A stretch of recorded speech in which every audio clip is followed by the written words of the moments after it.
Welcome to In the Envelope, a podcast from Backstage, the one-stop shop for actors and creators both above and below the line. I am your host, Vinnie Mancuso, Backstage senior editor and professional entertainment obsessive. I'll be your guide through every corner of the creative industry with the help of some of your favorite stars. Here you'll find intimate, in-depth talks with today's most award-worthy names in film, television, and theater. Along the way, we'll get advice on living your best creative life, relatable stories of the highest highs and lowest lows, and maybe, just maybe, a rare peek in the envelope.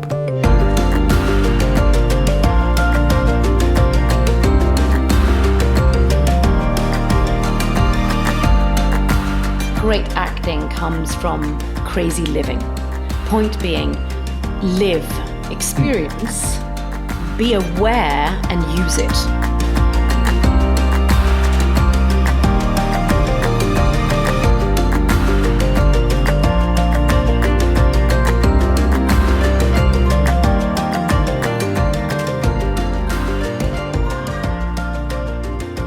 Welcome, everybody, to another episode of In the Envelope, the Actors Podcast. That is our current title, but once upon a time, we were the Awards Podcast, and we are going back to our roots today. We are celebrating another year of film. We are celebrating the end of award season. We are celebrating the 94th Academy Awards.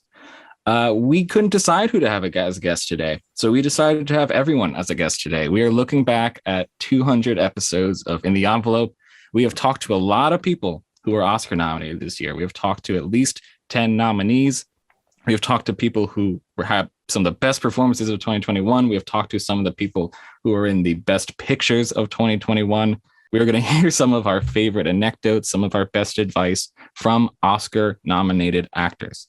You're going to hear some of our picks, some of our hopes, some of our dreams, some of the things we want to see on Oscar night, some of the things we hope to not see on Oscar night.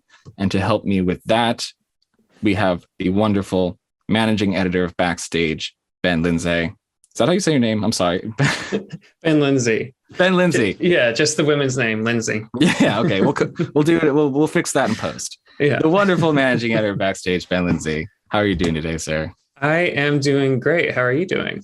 Good. Yeah. I think it's pretty wild that we are at another end of the award season. It's one of those things that always feels like it has lasted 25 years, but also has gone super fast. And I think this year was, we also were dealing with going back to theaters and actual movies coming out and all the delays now actually hitting theaters.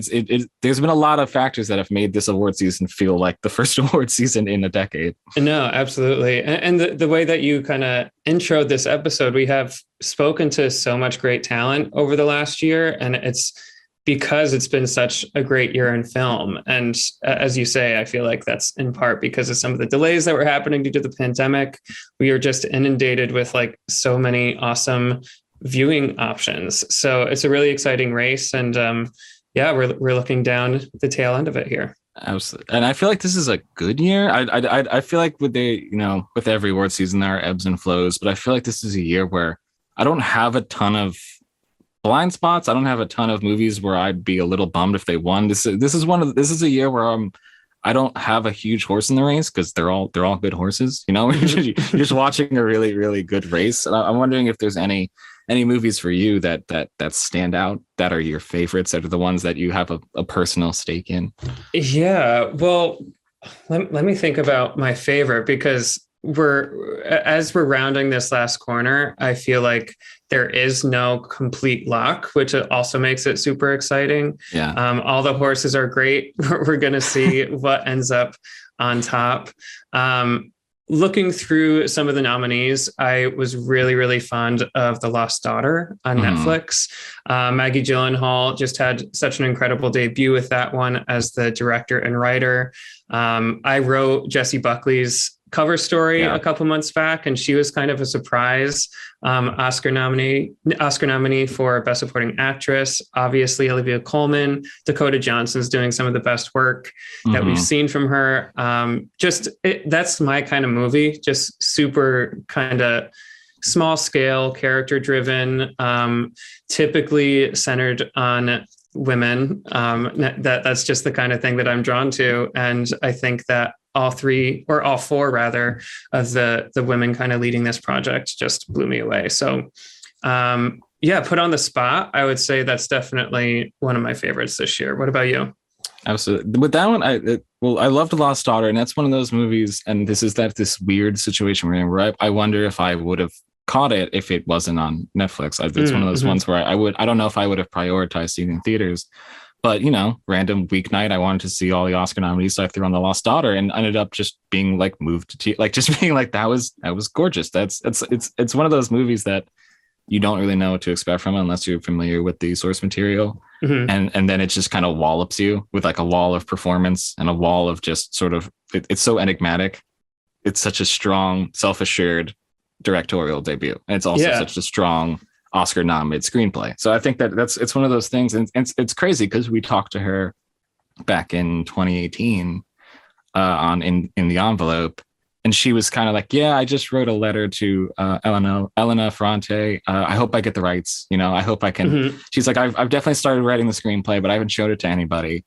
And it just kind of shows you how the wild things that can happen in 3 years. She's now Oscar nominated for that screenplay. In the plane rides and in the taxi rides from hotel to hotel, in the shower, after I drop my kids off at school, I'm writing. Wow. Or I'm writing in my head. Yeah. And it's been so grounding to just have like a little space that's mine. Also like be in this pretend conversation with Elena Ferrante, because this ghostly figure. Because it's her book. Yeah. And I trust her book. I'm like bouncing all my ideas off the book, and they keep coming back with more and more. That book itself is so interior to the central character, but the way that she was able to translate that on the screen, I feel like you could only do that if you had the actorly understanding of kind of how to do that. Also, as an actress, it's so interesting because my mom is a screenwriter, and I haven't shown anybody any of it, but I was talking to her a little bit about it, and my mom was like, well, you might want to have someone read it. And I was like, no, I don't need that. I know I don't need that because I play through the scenes as everybody. Okay. Like I get them down. Because you're used to doing that. Because I'm used to doing that. And I have a facility with that. I'm like, oh, no, we can cut all of that. Nobody needs that. Gotcha. And Interesting. Of course a good actor can get from here and leap over to here. Without these 4 lines that I stupidly wrote down. I find with acting too, I'm using a really similar muscle. I find as I've gotten older, as I've gotten stronger and learned more about what I'm doing, yes, sometimes I just do the basic building block stuff of like, what's the event in the scene? Gotcha. What's the, what are the needs and what are the obstacles? It's kind of like actor studio thing that I was taught. I do that. I do find that helpful, especially the event, because the event is the directorial element. The event is, what do I think this scene is about? There might be these lines, but I think it's an apology. The most interesting work that I do as an actress, like prep work, is somehow just like kind of getting my mind in the territory of the piece and then just opening, and I don't know exactly how to explain how to do this, and I don't know how to do it always, but like opening my mind, maybe my unconscious, to whatever's going to come up. And I find usually it's pretty cool. You're like just letting that all come up. Right. And then usually it organizes itself into a larger meaning. And I find it's the same with writing. Applications are now available for UCLA's professional program in acting for the camera. Gain knowledge from successful industry professionals and receive a world-class acting education in 3 quarters, consisting of scene study, acting for the camera, and career development workshops. An intimate classroom environment with a maximum of 16 students per workshop, and a certificate of completion from the UCLA School of Theater, Film, and Television. Students are encouraged to apply early, space is limited, admission is competitive. Just Google UCLA professional programs. You'll find us. I also loved The Worst Person in the World, which was recognized for international film. Was that recognized anywhere else, or was that just an international film? I don't think so. It's not Best Picture. There's no acting nominees. That's one of those ones where I feel like that'll have legs. Like people, it didn't get the nominees, but people will find that movie, and it'll be one of those movies that 10 years from now will be like, why didn't The Worst Person in the World get more nominees? And you know, that's kind of how it happens. You know, the Oscars are not the end all be all of how a movie, you know, they're still available to watch after Sunday. You can still find these movies. Believe it or not. Yeah. But that movie is gorgeous. That's one that I only recently caught that one. And it's one of those ones where I think it would have been near the top 10 if I had seen it when it came out, when it hit the festivals. But yeah, that's kind of the wonderful thing about award season is you're like, all right, I'll catch up on all the nominees, and then you'll randomly find like your favorite movie. Yeah. And I know that you've been a big advocate for West Side Story and Dune. Yeah. Like where do your favorites fall this year in terms of? I mean, I feel like I have the like deeply controversial opinion that Steven Spielberg is good at making movies. Right. I've never heard that before. Yeah. And I feel like I'm going to stake my claim here in public and say that he made a gorgeous film with good shots in it. Mm-hmm. No, I think that movie, that was another one where, you know, I'm familiar with the original because it's one of the most famous movies of all time. And, you know, Spielberg's been making not small movies, but low-key movies for a while after The Post and stuff like that. So I wasn't, you know, it was one of those moments where I kind of forgot who Steven Spielberg was. And he like reminded me, he was like, did you forget that I'm Steven Spielberg? Right. Because I walked out of that movie just like, you know, it had been a while since I had seen something so cinematic. So just made to be a movie, you know, like I think we see a lot of movies these days where, you know, the story drives the plot or the story drives the film. And it's less about a visual experience than it is sort of a vehicle for plot. And I walked out of that movie just like, wow, that's a capital M movie. that is sound and visual and just feeling.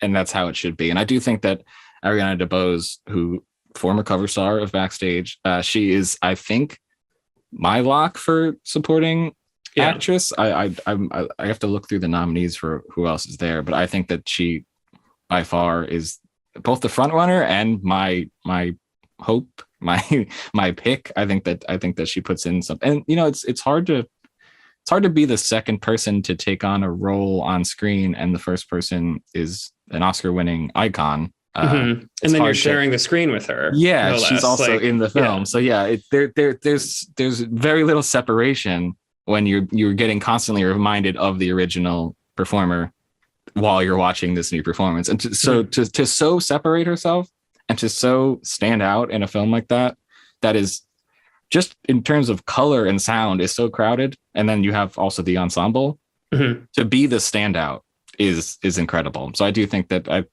when it comes to supporting performances, that is my number one of the year. Yeah. And I think that's definitely the way that Anita's drawn, right? Like she is kind of the scene stealer supporting role, but Ariana is also giving just the best performance in the film. I mean, her dancing is mind blowing. Yeah. She has such an emotional arc with like some of the more climactic scenes. I'm sure everyone's familiar with the story, but Anita goes through it. So I think that she really just delivered on all fronts. It was great to see.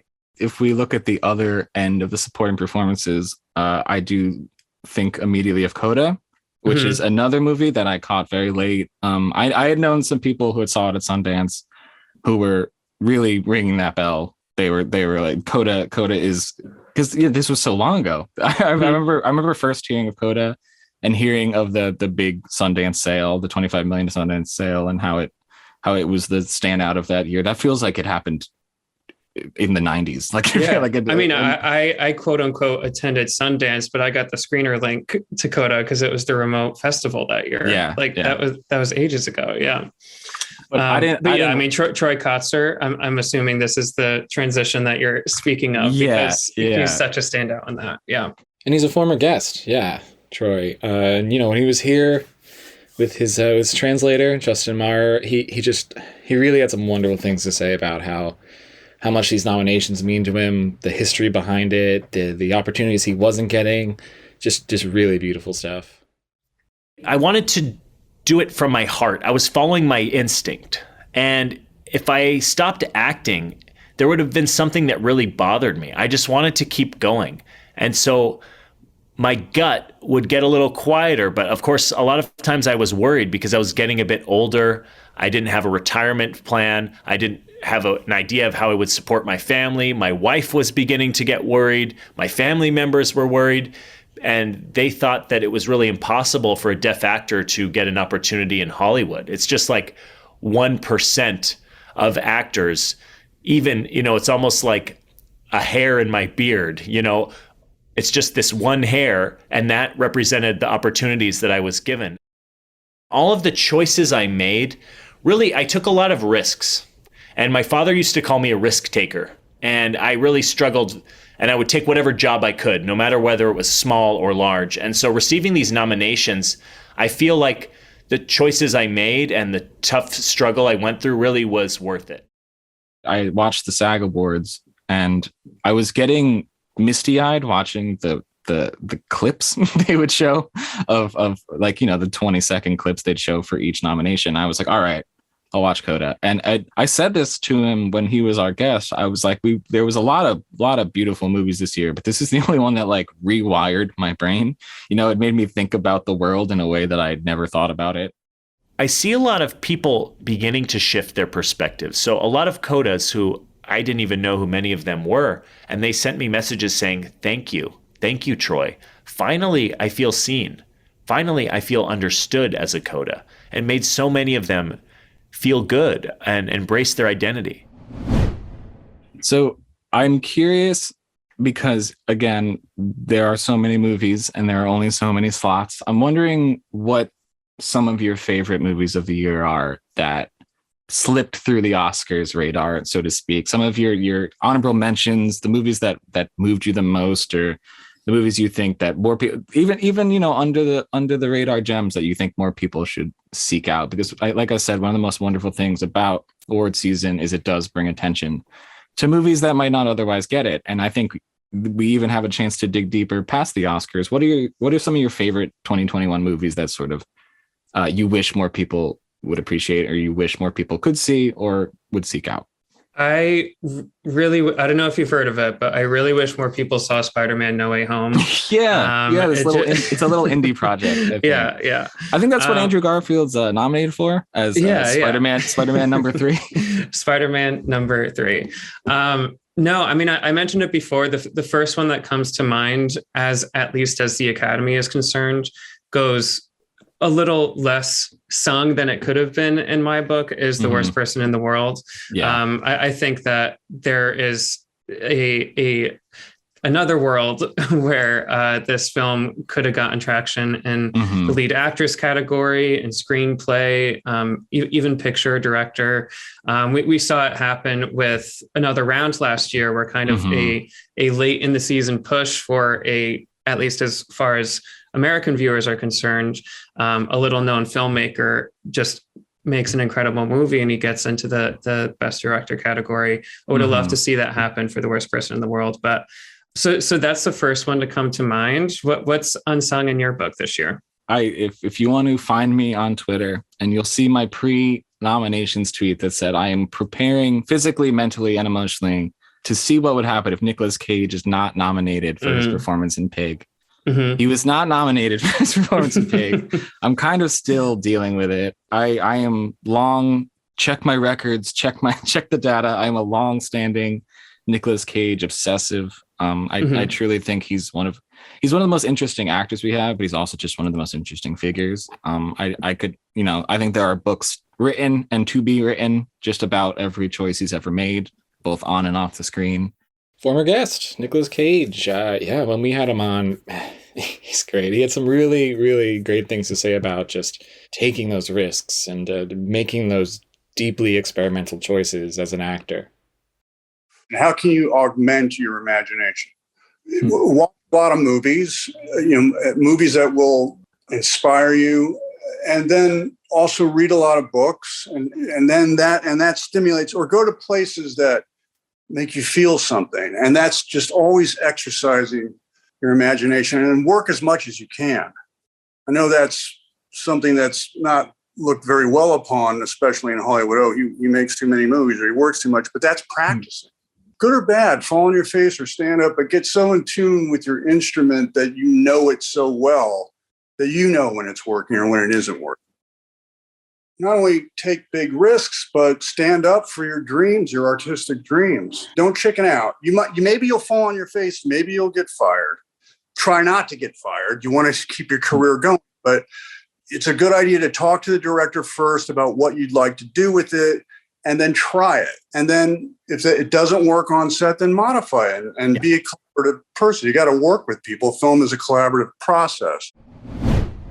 Another movie that comes to mind, and this is something that kind of blew my mind on nomination day, was Wes Anderson's The French Dispatch, which received a grand total of 0 nominations in any department. Which, you know, that happens. That happens to some films. That movie, again, I'm kind of beating the same drum, but it surprised me so much because I am very hot and cold on Wes Anderson. I prefer his earlier stuff before his aesthetic fully took over the movie itself. But The French Dispatch is so Wes Anderson-y that it actually worked better for me, because it was like, here is everything this man has ever wanted to put into a movie, and that's, you know, it's divided into segments. It's every aesthetic he'd ever want to use. It's every trick he'd want to use. It's every performance quirk that his ensemble uses, and it all came together in a way that was almost the best example of what he can do. And it's almost like, oh, so this is what he's been trying to sneak into movies for this long. Here it is in its purest uncut form, and it really worked for me. And I think a lot of performance, like Benicio del Toro, Jeffrey Wright, I think there's a lot of performances in that movie that are very sneakily fantastic. Another past guest, French Dispatch star Jeffrey Wright. He's so good in French Dispatch, and I think a lot about what he said when he was here on the podcast. Just some, you know, fantastic, actionable ideas, but also just really inspiring words about the kind of confidence you have to fully embody a character. We all have our own lives to live and our own experiences to have that we, you know, try to bring into the framework of our characters and our stories. Sure. But I think you've got to have this sense of reliance on your own self, and I see a lot of actors. You see some, and you know, it's a journey again, but you see just that insecurity, which can play in a certain way, but you know, there's a journey toward gaining that sense of purpose, sense of place, and sense of not certainty, because, you know, I don't want to seem, but a sense of confidence and comfortability in one's own skin that allows you to explore other skins. My advice is pretty simple: do a play. Okay. You know? Yeah. And I guess, you know, selfishly it worked for me. I did a play, and one thing led to another after that. But that's how it goes. Start with that. Everybody wants to be known, you know? We all want to be... Sure. Whether it's on YouTube or on Instagram, we all want to be seen, but, you know, and we want to be in films. I think a lot of actors are drawn to some of the things on the outside, as opposed to what's at its core. And what's at its core is knowing what the hell you're doing and doing it, you know, trying to do it well. The best actress, I don't know why I'm starting with the hardest category and the one most dear to my heart, but I think Jessica Chastain is definitely pulled out slightly as a front runner, if you want to categorize a front runner on this category. Absolutely, yeah. Wouldn't you know it, Jessica Chastain, another past guest of the show. I really love what she had to say when she was here. You listen to her philosophies about acting, and you just immediately understand why she's Oscar nominated, why she is successful as she is. I like to be provocative. In terms of myself and in terms of an audience, I love the idea of creating something that make people uncomfortable, because that means it's moved someone in some kind of way. I don't like to be comfortable. I find that if I'm really comfortable in what I'm doing, then I'm kind of just skating in some sense. So I want to always challenge myself. I can be quite severe and really brutal on myself by putting me in situations that feel emotionally unsafe, I think, because of that. I do stuff sometimes when I'm acting. If I feel like I'm getting in my head, I'll do something that kind of like embarrasses me. Oh, wow. Like if it's before action, if I'm starting to get like thinking about what the scene is, I'll like jump up and down, or I'll just do something that just changes the energy, or go la la la, or like make a loud noise, or something that kind of like doesn't allow me to be precious and cool. I think that's, for me, cool is the killer of artistry and of being in the moment. So I try to do things that doesn't allow myself that protection. Think you can write 2 feature screenplays or a TV spec and 2 original TV pilots in less than 9 months?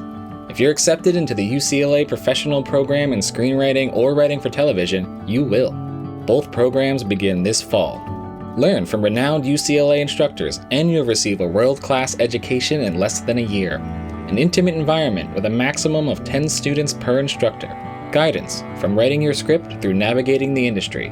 And a certificate of completion from the UCLA School of Theater, Film, and Television. Just Google UCLA Professional Programs. You'll find us. Let's go to Best Actor. Let's see. So this is Javier Bardem, Benedict Cumberbatch, Andrew Garfield, Will Smith, and Denzel Washington. I think I'm going to go with Andrew Garfield. Not only is he deserving of it, but I grew up as an absolute Renthead, and low-key still am. So I grew up watching the film version with Rosario Dawson, and that came with a 2 DVD double disc set with a feature-length documentary about Jonathan Larson.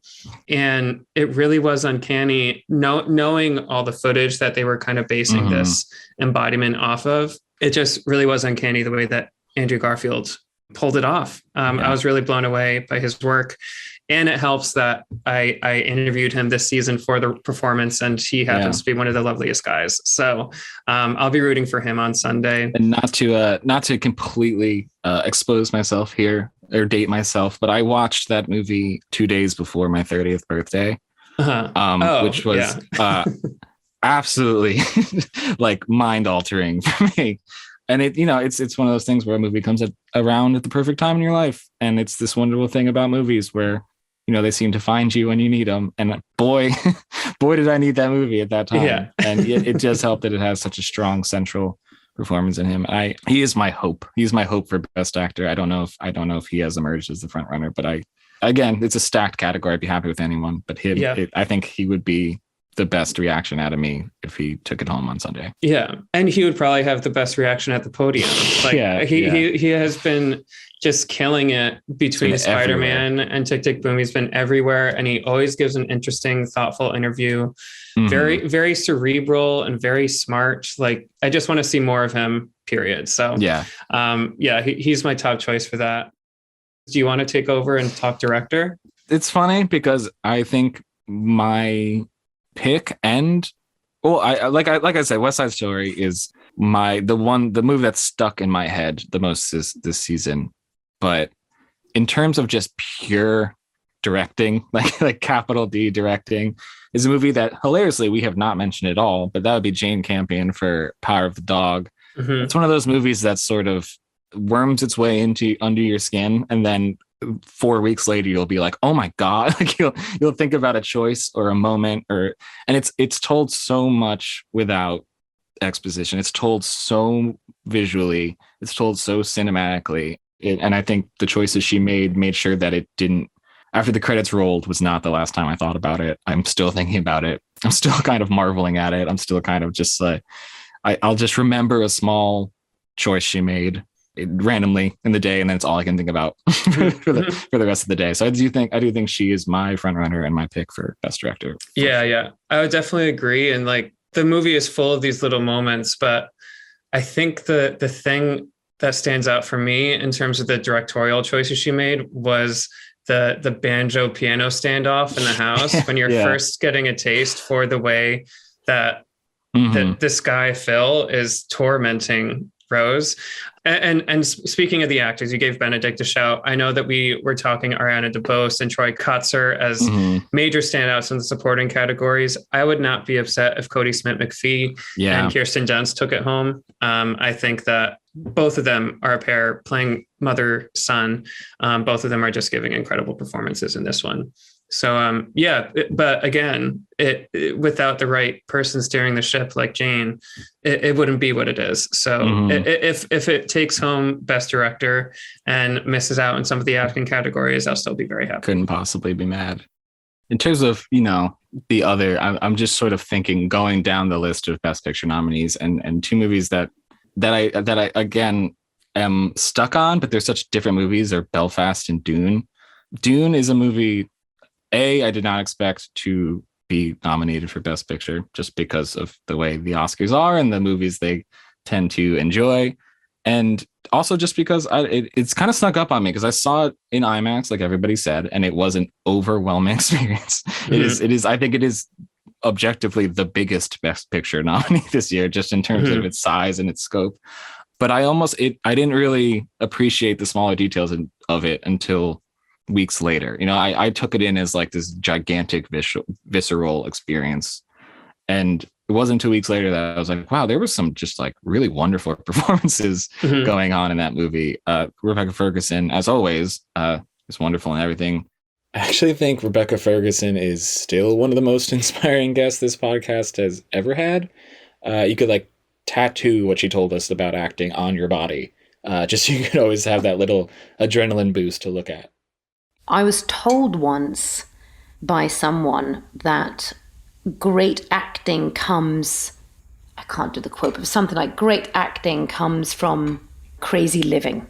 Point being, live, experience, be aware and use it. We get left and we get heartbroken and we break other people's hearts. There's so much we do that is a part of growing up. And I think that is a very important stage in our life. But my point is, all of that builds up that rucksack of knowledge that you then use when you throw yourself into those castings. Whether it is shame or guilt or fear or whatever it is you feel, you will recognize it. You will understand. My point is, live, try, and if you enjoy it, fail and do it again. Just go for it. And it's a hard job. It's a really, really difficult job. And it takes a lot of time. And you do feel sad a lot and you feel under a microscope. And the more you get to know yourself, the more grounded you can be in this world of scrutiny and meanness. There's also love and kindness once you just don't give a about what other people think. That's the acting, isn't it? That's the world of creative. There are no boundaries. There are no borders.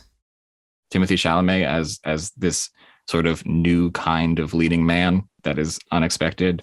Jason Momoa showing up and everyone just being so excited to see him, which I feel like wasn't in the script. I feel like Jason Momoa just like planted a spaceship on set and people like, not much acting going on there. Yeah, exactly. It was just, I didn't really, it's funny that I didn't process it as an ensemble movie because it's very clearly an ensemble movie, but it was like the small stuff that really stuck out to me weeks later. Whereas something like Belfast was a movie that's not really, full disclosure, my kind of movie. So I went into that. I went into it sort of not expecting much. And the smallness of that movie is what hit me. I wasn't expecting such a strong reaction to that movie, but it was obviously the specificity that Kenneth Branagh brought to it, that it's one of those things where, you can never say that a movie wasn't made for you, because if it's made with enough specifics, you'll be able to relate to anything. It's that old Roger Ebert quote, movies are empathy machines. That's the thing. I knew very little about the subject matter of Belfast, but it was the core of it that kind of, again, it floored me in a way that I was absolutely not expecting. But what I loved seeing was how much Katrina Balfe is just the heart and soul of a Best Picture nominee. When she was on this podcast, she really took us back to the start of her career, had some wonderful advice for her past self and early career actors. And it's just one of those things where seeing how far she's come, seeing her walk into the Oscars as part of a Best Picture nominee, it's inspiring. I mean, I moved to LA at 29 to start acting when, you know, in a lot of circles, people already tell you you're over the hill, you know, and you're too old. And I remember I have this really great friend, he's an agent, and I remember talking to him and he was kind of like, well, you know, it's hard out there for women, and it's hard out there for women of your age. I was, you know, so it was definitely a huge gamble. And I used to say, you know, I'm just going to live in this little bubble of delusion that it's going to work out, because I didn't really have a plan B, and it had to. So luckily it did. I don't know. Everything makes you who you are, you know, the bad days, the good days, it sort of brings you to the right point in time eventually, right? But I used to take it so personally when I wouldn't get stuff in the beginning. You know, it was like that I wasn't good enough, you know, that's the reason I didn't get the job, that I didn't do a good enough audition.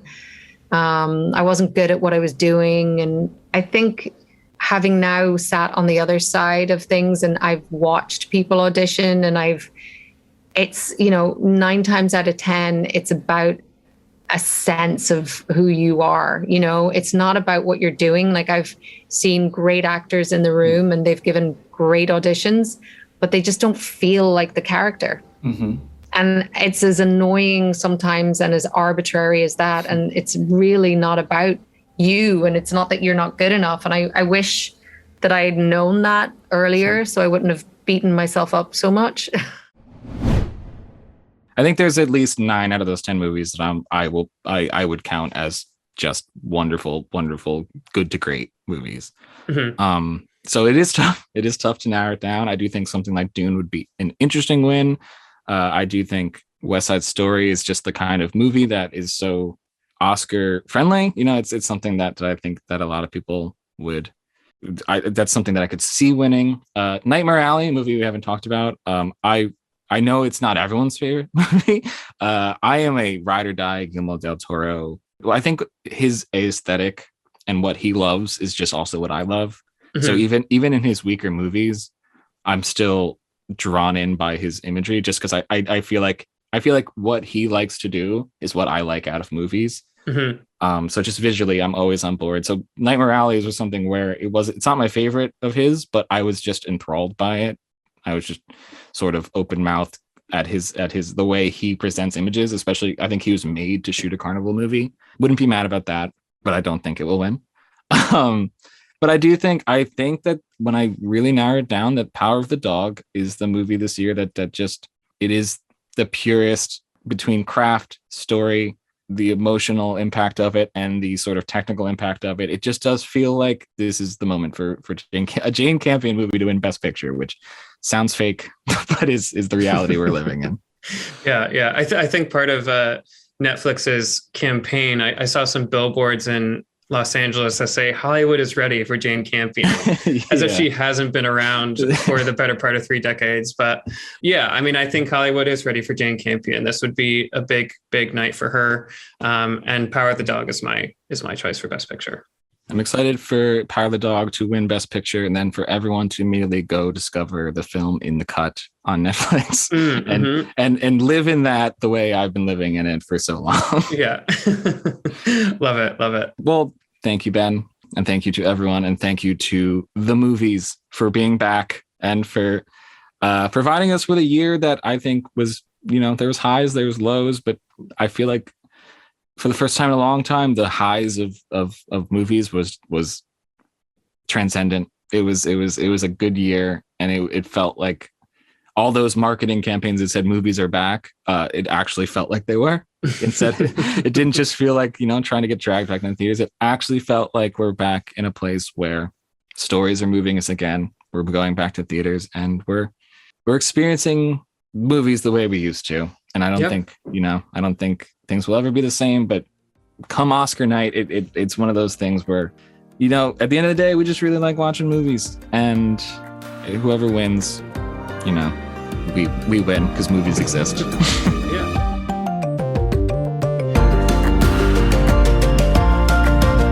as always, to our brilliant producer, Jamie Muffett, and to the whole team at Backstage, Samantha Sherlock, Mark Stinson, Caitlin Watkins, and of course, Casey Howe. Visit Backstage.com, and don't forget you can subscribe to Backstage with code ENVELOPE at checkout for a free trial. 100% free, you simply cannot beat that. For more exclusive content, find us on Facebook and Twitter at In the Envelope, and subscribe, share, and leave a comment. Who should we interview next? Let us know. Thanks for tuning in. We'll see you next time for another peek in the envelope.